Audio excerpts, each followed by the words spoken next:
Buenas tardes. Continuando con el programa anterior, vamos a seguir con el esquema de geopolítico o la geoestrategia que trazó el Imperio Británico para poder despojar a Venezuela de ese territorio que antes había pertenecido a los países, a España, después perteneció a los Países Bajos y luego pasó a manos del Imperio Británico por toda la serie de guerras que hay y los tratados que se hacen después que terminan las guerras, donde la garantía justamente las dan los vencedores. Porque por lo general muchas veces los perdedores o los vencidos no suscriben o suscriben a media los tratados, porque son los que van a perder terreno y van a perder posición como hegemones del momento dado. Entonces ahí tenemos que en el último análisis que hicimos,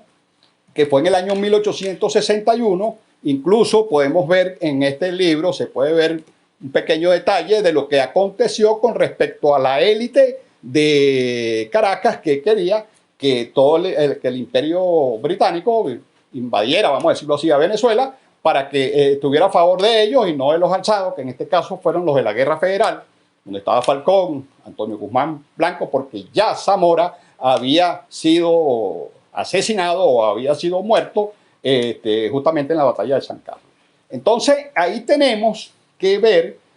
lo que acontecía. Pues el Imperio Británico a través de aquella geoestrategia de divide y vencerás, donde los gobiernos se dedican más que todo a tener esas guerras civiles que acontecieron a lo largo del siglo XIX en Venezuela, no daba pies para que los gobiernos pensaran y buscaran la manera de tener un esquema, digamos, científico, un esquema ortodoxo para poder controlar en la parte de geopolítica lo que el Imperio Británico estaba haciendo para tener el control de ese territorio. Entonces ahí vemos que con toda esta serie de diferendos que hubo, con toda esta serie de problemas y conflictos que se generaron, en 1876, ¿verdad? Prácticamente se le pide, digamos, ayuda. El gobierno venezolano le pide ayuda al gobierno estadounidense para que intervenga como mediador, ¿verdad? Y busque una posible solución, ya que ellos, de alguna manera, con la doctrina Monroe, aducen que América es para los venezolanos y no como realmente lo pensaban los norteamericanos, que era América para los estadounidenses o América para los norteamericanos. Entonces, a través de esta ayuda o a través de esta mediación, es que se logra que se haga un laudo arbitral que se hizo en la ciudad de París en el año de 1899. Y ese laudo arbitral se hizo prácticamente en los primeros días del mes de octubre, en 1899, donde el presidente era Ignacio Andrade. Y este laudo arbitral fue una cosa que pasó, que causó mucha sensación a nivel mundial, porque es el primer laudo arbitral histórico donde se tiene noticia que el laudo arbitral es ejecutado, vamos a decirlo, en toda su extensión y es aprobado por los 5 jueces que forman parte de esta contienda, donde se supone que hay jueces de parte y parte, es decir, 2 para Venezuela, 2 para el Imperio Británico y 1 que sería vamos a decir, el supuesto juez que es el que va a dirimir hacia dónde va a ir el posible laudo arbitral. Pues en este supuesto laudo arbitral, que fue un fraude demostrado posteriormente, se ve claramente una unanimidad que es la única en la historia, el laudo arbitral único en la historia donde ha sido ganado, vamos a decirlo, por la parte ganadora unánimemente. Es decir, que la parte venezolana también lo aprobó. Y esto tiene toda una serie de cosas que es un documento que después uno de los que formaban parte de la parte de la defensa venezolana, un documento arrepentido quizás, donde saca un documento donde da toda una serie de detalles y denuncia las componendas y todo lo que se hizo para que Venezuela fuese despojado de este territorio. Eso fue una cosa que causó una gran sensación en el año 1899 y fue publicado en toda la prensa mundial de aquel entonces, sobre todo en Europa y en los Estados Unidos. Porque en Venezuela en 1899 estaba sucediendo una guerra civil que en este momento estaba realizando Cipriano Castro conjuntamente con Juan Vicente Gómez y su equipo, que era la famosa Revolución de los 60, donde 19 días después de haber dictado el laudo arbitral, entran ellos y toman posesión del gobierno venezolano. Entonces ahí se ve claramente todo un estudio que se hizo, porque esa decisión tenía que tomarse en 3 meses y prácticamente se tomó en 6 días. O sea, fue un despojo que incluso misma prensa inglesa y norteamericana lo señaló de una manera, digamos, estruendosa, pues, molestos incluso por esa situación. Entonces, ese es un tema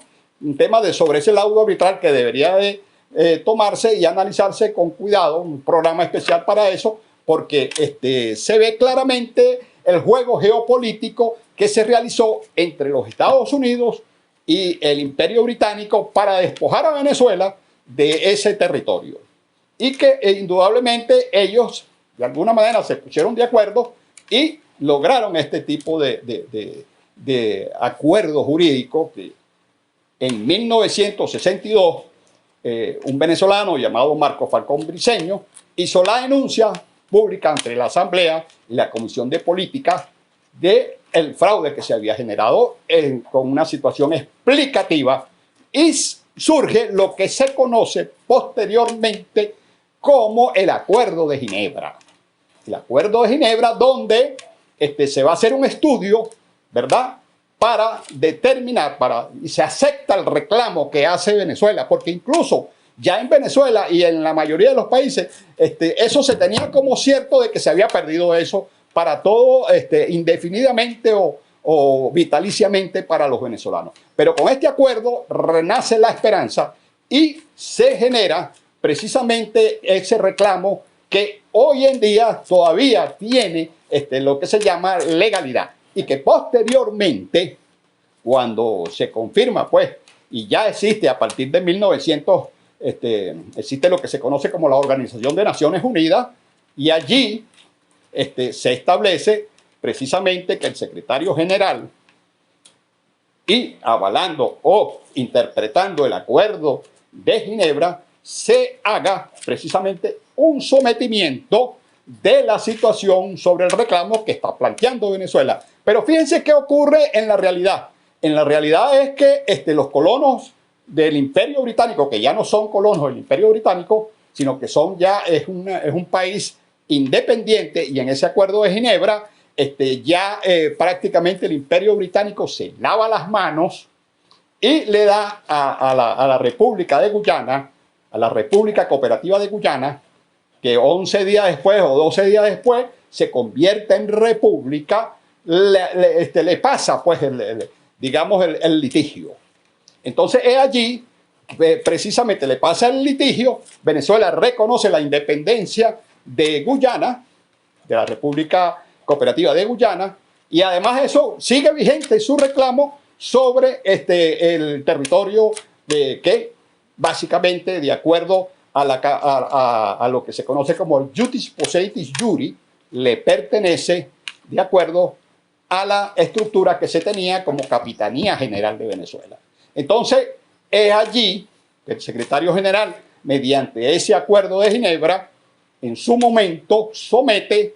ya que el litigio vino como especie, eso fue en 1966, después en 1970, ya que habían pasado los 4 años y no se había llegado a una solución, entonces a través del protocolo de Puerto España se congela durante 12 años digamos las discusiones.